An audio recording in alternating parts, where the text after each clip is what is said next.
Attention, please. The show starts in 10,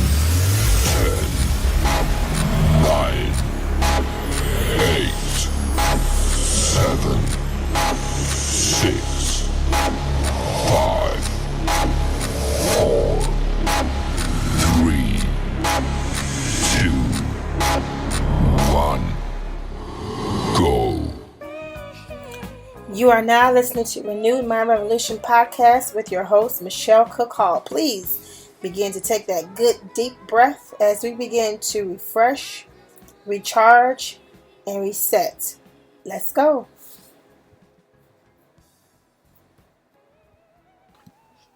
Hello, and welcome to Renewed Mind Revolution podcast with your host, Michelle Cook Hall. As always, ladies and gentlemen, it is my honor and my pleasure to be able to come and share with you some tips and some tools that I know would assist you in becoming a better you.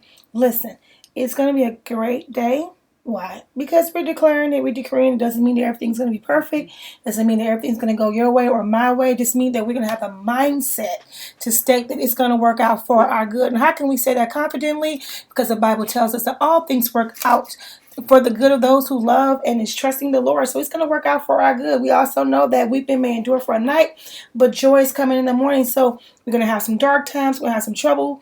We're going to have some frustration. We're going to have some aggravation, some irritation. But guess what? Joy, peace, love, happiness is coming. It is coming. So that's what we're looking forward to. That during those dark times, during those rough times, during those hard times, that joy is going to come. In other words, it will not be like this forever. That's how we change our perspective, and that's how we begin to change and transform our life when we realize it will not always be this way. And let me tell you something. This is a true fact. I have seen it work. I have seen it happen in my own life, whereas I felt as if this is it.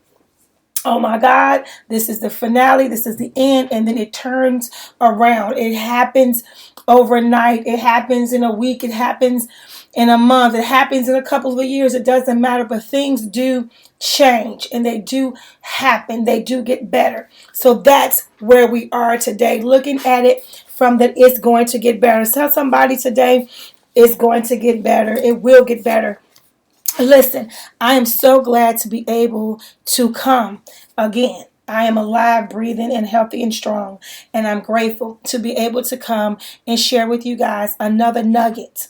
I look at this as just an opportunity to be able to give you something that I feel in my heart is going to help you to say, you know what? I can keep on going. You know what? It is going to get better. You know what? I feel a little bit more strength than I had, an hour before this podcast. I feel a little better today. I feel like I can make it. I feel like I can handle it. I feel a little stronger. I feel a little bit more determined. And that's what my attempt is, to get you to that point where you feel like, hey, I can make it. I can take it. I can keep going on. Doesn't have to be perfect. Doesn't have to be perfect in your life to get to that point. Everything does not have to be what they say, have your ducks in your row. Does not have to be all lined up and perfect to go. But you still know, hey, it's going to be all right. And that's where we are today, knowing that it might not look good, it might not feel good, but it's going to be okay. It's going to be all right. We're talking today about release and let it go. I've talked about this before. Just want to cover it again because I always like to reach back, pull something again back out for those who have not had the opportunity to hear it, for those who need to be encouraged, for those who need to be reminded.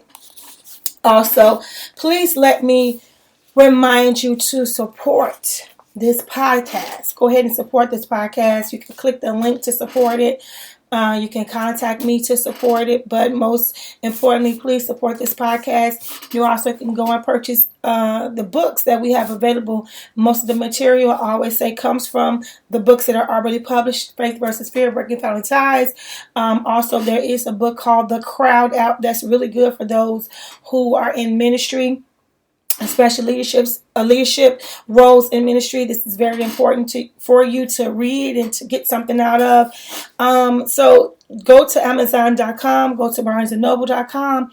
Those books are still available right now. So go ahead and get that and share it and add it to your library. You can reach me on many of the social media platforms on Facebook, Instagram, Twitter. My website is www.michellechall.com. Okay, once again, it's www.michellechall.com. Go ahead and see what we're up to on that website. Now let's get to it, because as you know, I try not to keep you too long, okay? And so we're going to talk about release and let it go. The first thing I want to share with you is a proverb.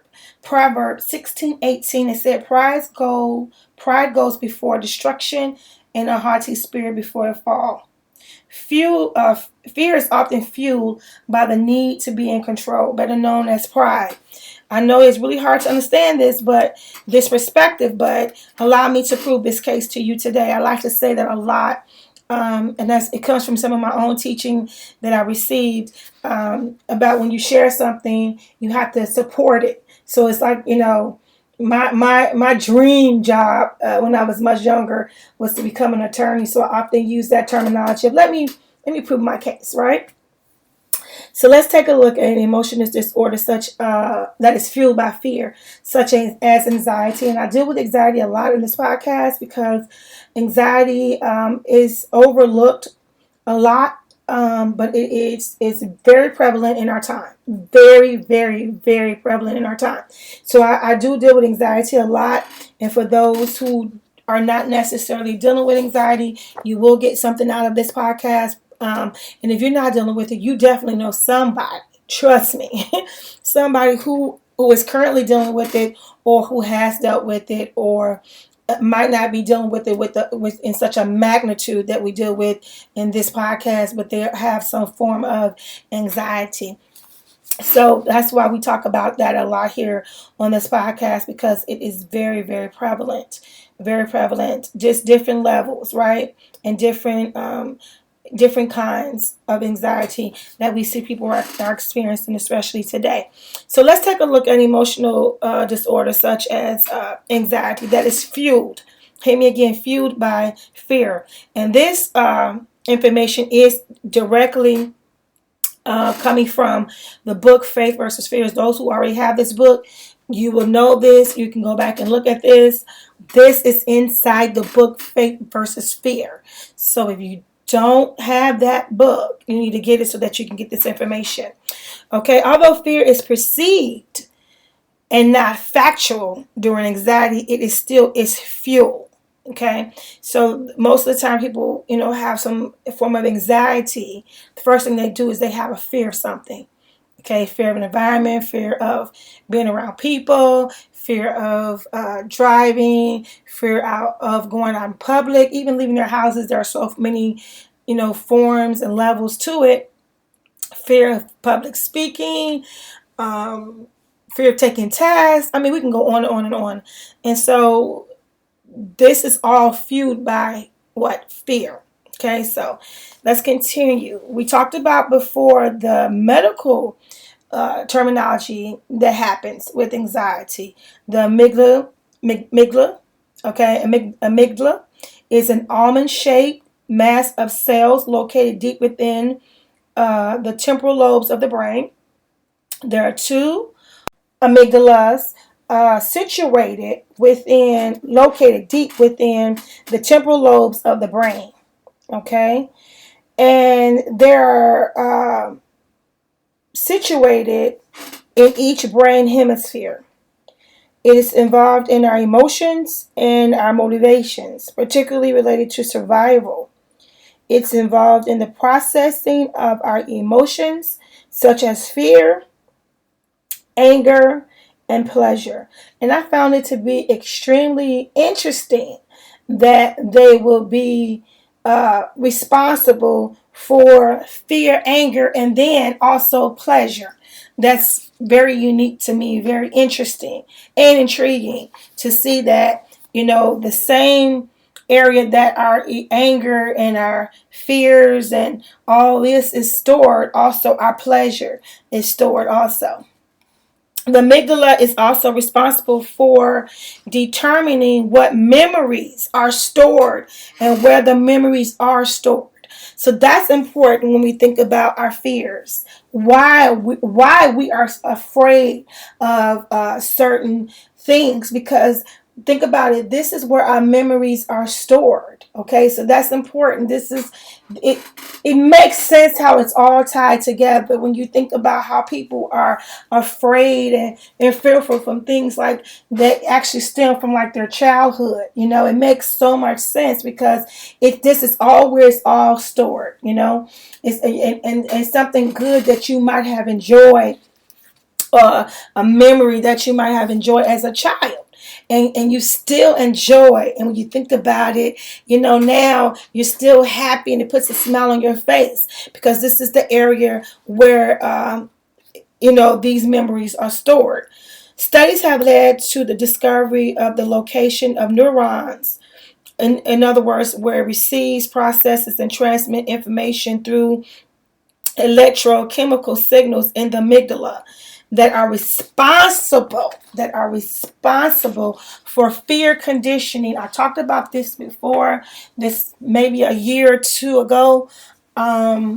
Fear conditioning, when I learned about fear conditioning, I researched fear conditioning, it really blew my mind. Don't want to talk about it a whole lot because I want you to go back and find that podcast and listen to it. But fear conditioning, briefly, is a learning process by which we learn through repeated experiences to fear something. I remember I had the opportunity of sharing this information in one of my psychology classes. And, it went off really, really well because a lot of people don't know about it. But it's a real thing. And it makes sense. It makes so much sense. Especially when it comes to those who are dealing with anxiety. It makes sense, fear conditioning, because if you have repeated behavior, if you have a repeated experience, a repeated experience over and over again, then you learn that. I always say whatever we put to practice, we're going to perfect. So if you keep having the same bad experience over and over again, it could be even, like 3 or 4 times, people have often created, a fear of that, right? A fear of that. And then when they're in that environment or doing that particular thing, they actually experience anxiety from it. So, for example, this is simple, but if a person, goes before a crowd and said they really didn't have a fear of it because they was just, their first time, and they wanted to do it, so they was really confident and excited about it. But when they got up there, they froze. They forgot their words, and then they began to become very nervous, right? But say they coach themselves into saying, hey, I can do this again, and I'll be fine to go ahead and do this again. And they get up there to do it again, and then the same thing happens again, Then they'll start thinking to themselves, oh my God, this is not something that I can do. This is not really something that I am capable of handling it. So then they become to have this mindset about it. Say they try it one more time, so 3 times the charm. Maybe I was sick, maybe I was weak, maybe I didn't eat enough, maybe I didn't drink enough water. Let me try it again. And they get up there and they begin to, sing or give their speech or whatever it is. And then once again, they become shaky, they become nervous, they forget their lyrics. The crowd looks like they are staring through them, right? So what do you think is going to happen? What happens is, and can happen, not saying this happens all the time, but it can happen where they actually become fear conditioned. They begin to experience fear conditioning regarding the specific, things such as, being in front of a crowd. And if you don't watch it, it can extend from being in front of that type of crowd to any crowd. They don't want to go into any crowd because now they think that all the crowds are staring at them and judging them. And, it can become way out of control. But this is how it can start. Something so small, that maybe getting enough rest the night before, breathing techniques or, all these other things that could have prepared them for that speaking or singing or whatever could have been done to help them not experience that. But instead of that, thinking of those things, they're thinking that they're not equipped, they can't handle it, they're not meant for this, maybe this is not what they should be doing. And their whole self-esteem is torn apart, and then therefore they're no longer able to physically get out there and do the thing that they love, that they care about anymore, because they have done what, been exposed to a repetitive amount of bad experiences. So we learn. It's a, fear conditioning is a learned process. Fear conditioning is a learned process, and this is why I always emphasize what we practice, we're going to perfect. I say this because it's so true. If you practice and constantly, speak negative, that's what you're perfecting. If you're constantly thinking negative, that's what you're perfecting. If you just, moody and depressed in your behavior and approaching things, and it's not going to work out, but I'm going to do it anyway. If you have that mentality constantly, this is what you're practicing. This is what you're going to perfect. It's just a fact, ladies and gentlemen. It's just a fact. And so that's why I'm always emphasizing about us being very careful, being very careful and intentional in regards to how we approach, how we look at things, our perspective, how we even our intentions, how we even start off, because that's everything. How you're looking at it, what you're thinking about it, they play a factor. So that's why, it's important for us to look at things. Even though you might not see it, happen in this very moment, this very second, it's important for us to look at things in a certain perspective to help us to overcome and push through. So fear conditioning, once again, is a learned process by which we learn through repeated experiences to fear something, specifically to fear something. Our experiences can cause brain circuits to change and create new memories. Do you hear what I'm saying? I've said this before. It will change. It will change. Okay? This is the way our brain is set up. Our brain circuits will change and will create new memories. So if you up to that point have always been very good and successful at speaking or singing in front of people, but you've had multiple bad moments and you begin to experience fear conditioning, now when you associate singing or speaking in front of a crowd, you are now creating a new memory of just the bad and not the good. You're no longer remembering how successful and how great it was, the feeling was, how productive you was. You're now associating that experience with, the worst, the bad, and that's what's once again, it's amazing to me. It's amazing to me how we are able to recreate, memories. You can have had great experiences your whole life with things, and then something comes, and then now when it's repetitive over and over again, all you ever think about is the bad things. You just think about all the hard times that you've had. And that has taken over the good times that you've had. And that's really sad to me. It's really sad to me, but it's amazing that in another sense that can happen. Let's just look at another scenario. Say we've seen some tragic things in the news, right? We've seen a lot of shootings and killings, right? So say, for example, because somebody might be experiencing this. Say, your whole life you enjoyed the mall. Like that was your place. You absolutely loved the mall. You love it. You went to it every weekend. You couldn't wait for all the sales. And let's say, one time that you go to the mall,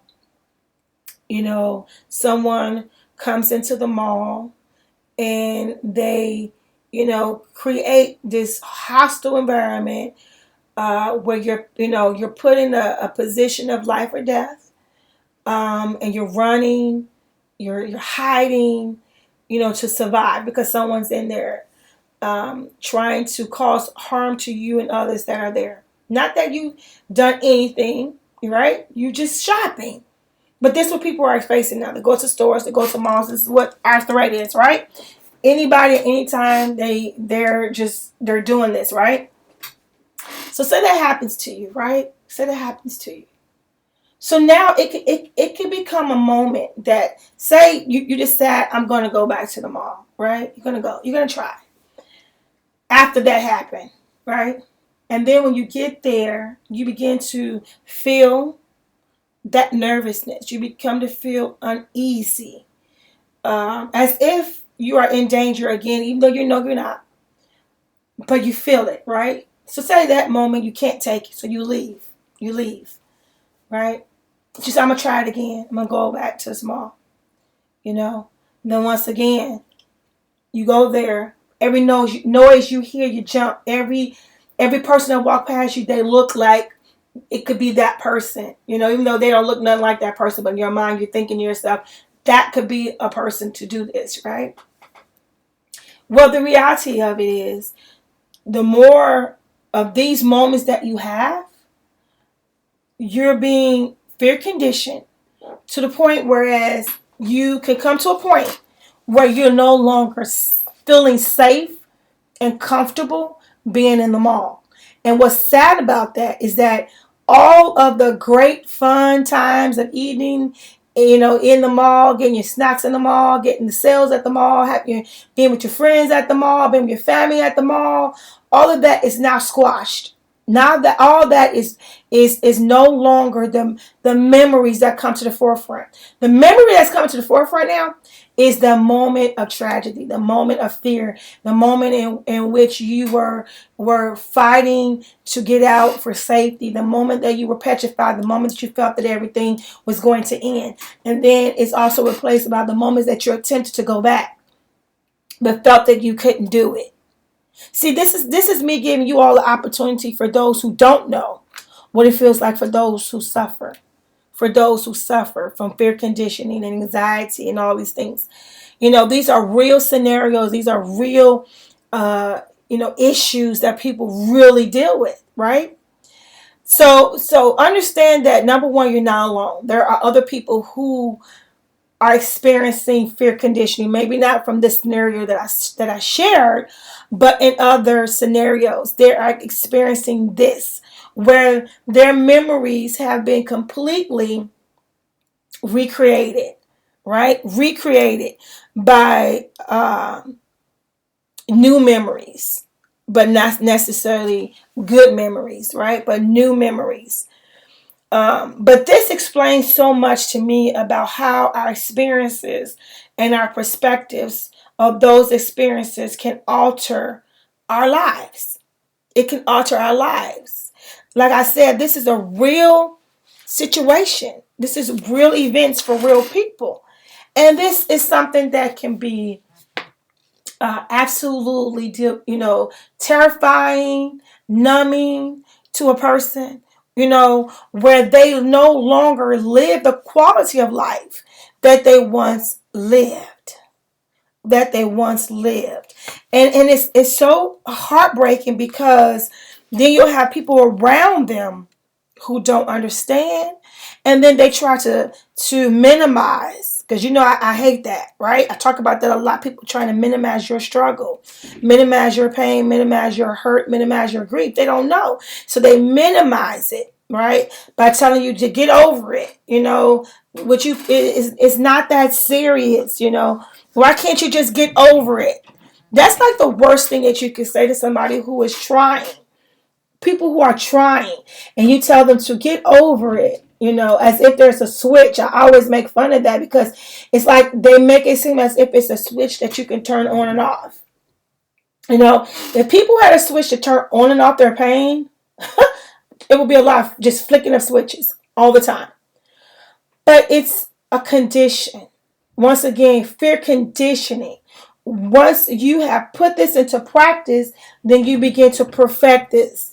And it's something that just can't be turned off. But what do you have to do? You have to begin to do the total opposite of what you have been doing. We talked about last time, it's hard to do, but one of the steps is you facing whatever it is that is attempting to hold you back. Facing your fear. That was our last podcast. Facing your fear. So whatever it is, you have to face it. Okay? Anxiety disorder is perceived fear. Perceived. It's not always something that is factual. It's not even something that is necessarily going to happen or that is happening. But it is a perceived fear about an event that has not even happened yet. Or no proof that it will happen. But it is a perceived fear. For example, and this is just small, but it's true. A person with anxiety might perceive a headache that lasts too long as a tumor or an aneurysm, a chest pain as a heart attack. This fear or dread is not easily shaken and can increase depending on the individual thinking process. The more they meditate or the more they start searching Google of all the symptoms of aneurysm, all the symptoms of a heart attack, all the symptoms of a tumor, the more they're feeding into that. Right? So just going to the doctor and find out, get the proper tests done, get the proper things done to eliminate all of that fear, unnecessary concern, unnecessary worry. Right? Instead of doing that, if you decide to go to Google, go to MD and diagnose yourself, which I have experienced, is nothing. If you look at some of them symptoms, they could fit into any and everything. Now, that's just my experience. I'm not a medical professional, but it's just been my experience that if you Google some symptoms, you will see you fit into like 24 categories of something. Okay? Because it's so general. It's so general. So you can't, feed it. You can't feed it, and the more that you do practicing this type of thought process of this pending dread, then the more symptoms of anxiety you would begin to experience, and the more symptoms will surface. Okay, don't let a thought have a hold on you. Grab a hold of that thought. That's very, very important, to not allow this thought to manifest and grow and grow and grow, but begin to take a hold of that thought and take power over it before it attempts to take power over you, because it will. I love this scripture in Philippians, and I'm going to share with you guys. Because I thought it was so awesome that the scriptures, in the Bible would tell you not to worry, but it turns around and tells you what you should be thinking of. It tells you don't have anxiety. Don't be anxious, right? About anything, right? It tells you that. But then it tells you also what you should be thinking of. Don't allow your mind to have you up all night thinking that you have all these horrible things, but this is what it tells you too, because guess what? God knows our brain. God knows how powerful our brain is, and God knows that our brain can either take us all the way left or all the way right. He knows that. So he says, listen, I don't want you to be anxious. I don't want you to fear. I don't want you to worry. And then you think to yourself, okay, so what am I supposed to do? How do I keep my mind in check, right? How do I keep it from swinging all the way left and swinging all the way right, right? How do I keep my mind from doing that? Well, in Philippians 4:8, it states, finally, brothers and sisters, whatever is true, whatever is noble, whatever is right, whatever is pure, whatever is lovely, whatever is admirable, anything is excellent and praiseworthy, think about such things. It tells you what to do. The scripture lets us know that we have the power and ability to grab hold of those thoughts, right? And it tells us clearly what we should think about. So replace it. It's telling us, listen, this is what your mind is thinking, blah, blah, blah, blah, blah, negative, doom, doom, doom, gloom, gloom, gloom, bad, bad, bad, sad, sad, sad, fear, fear, fear, right? It tells you all of this all the time, just constantly. But this is how you can combat that. He tells you this is how you can handle that. I need you to think of things that are noble, think of things that are right, think of things that are pure, think of things that are lovely, think of things that are good. This is what we need to do to combat that, right? And that's what he tells us in the scriptures how to handle that, okay? So that is so important to remember. If you don't Remember it. Here again, it is Philippians 4:8. Okay, Philippians 4:8. Write it down. Write that scripture down so that you can have it accessible to yourself. That whenever your mind is trying to take you all the way left or all the way right, you can pull out this scripture on I used to believe in our little sticky notes. We did that a lot when we first started the podcast. Pull out your sticky notes. Write this down. This would definitely be something that, you can write down. And whenever your mind is just, going there, you can just pull out that sticky note, pull out that little card and remind yourself, remind yourself what you should be thinking of. I'm going to think about good that is true, things that are true, things that are noble, things that are right, things that are pure, things that are lovely, things that are, admirable, things that are excellent or praiseworthy. This is what I'm going to think about, these things. That I am good enough. I am smart enough. I am worthy because God says that I'm worthy. I'm pretty enough. I am loved because if no one else around me in my circle loves me, God loves me. For God so loved the world that he gave his only son. So I am loved. I am fearfully and wonderfully made. I mean, I'm unique. I am, distinct. It's no one quite like me. They can try to, act like me, or they could try to, be like me, but they can never be me, right? Because I'm unique, and there's no duplicates of me, right? There's no duplicate of me. So it is important for you guys to, just let go, just release and let go of all this this fear, this repetitive conditioning, fear conditioning. Let that go. And how are we going to let that go? Because we know we can't flip a switch and make it go away. But we're going to put into practice. We're going to put into practice positive, good. I am strong. I feel weak today, but I'm strong. I'm strong. I'm strong. Feel tired today, but I'm strong. I'm strong. I feel worn out. And this is not to minimize what you're going through. It's not minimizing it at all. It's not taking away your struggle. It's not taking away your journey. But what it's doing is building you. I do not believe for 1 minute that if I am down, if I continue to say that I'm down, it's going to make me feel better. It's going to make the situation better. I do believe that if I am down and I tell myself, but Michelle, lift up your head. But Michelle, you can do this. But Michelle, you can handle this. But Michelle, God created you for this moment, this time. He don't make mistakes. So if you're here, he knew this time will come.